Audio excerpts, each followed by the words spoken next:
Sønderjylland og Sydhavsøerne. Tættere på Nordafrika end på Nord-Norge.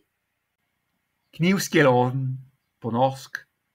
Knivskjelodden er det nordligste punkt i Norge, undtagen Svalbard og Jan og Skandinavien.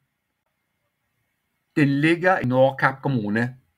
Vardø er den østligste kommune på det norske fastland.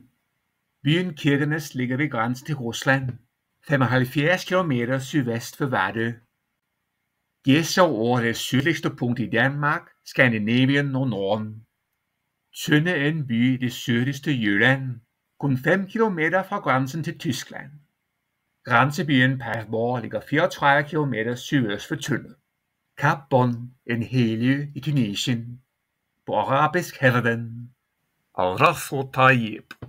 Tunis er hovedstaden i Tunesien. På arabisk hedder den Tunis. Ras bin Saga er det nordligste punkt på det afrikanske kontinent. Afstanden fra Knivskjelodden til Gedserød luftlinje er 1964 km, mens afstanden fra Gedserød til Kap Bon er 1945 km.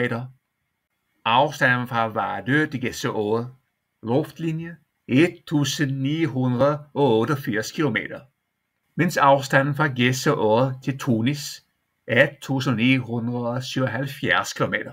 Afstanden fra Vardø til Tønne luftlinje er 2024 km, mens afstanden fra Tønne til Tunis er 2017 km. Og afstanden fra Kirkenes til Paderborn luftlinje er 1950 km, mens afstanden fra Paderborn til Ras bin Saga er 1944 km. Ja, det sydligste Danmark ligger tættere på Nordafrika end på det nordligste Norge. Tja, det afhænger af, hvad vi forstår ved det nordligste Norge. Norges 3 nordligste fylker hedder Finnmark, Troms og Nordland. På norsk Finnmark, Troms og Nordland. Afstanden fra Nordkap til Tønne luftlinje er 1979 km, og afstanden fra Kirkenes og Hammerfest til Gedserød er henholdsvis 1913 og 1880 km. Det sydligste Danmark ligger altså tættere på Nordland, Troms og det meste af Finnmark end til Nordafrika. Men de sydligste dele af Danmark ligger tættere på det nordøstlige Tunesien end på det nordøstlige dele af Finnmark fylke. Det er helt utroligt,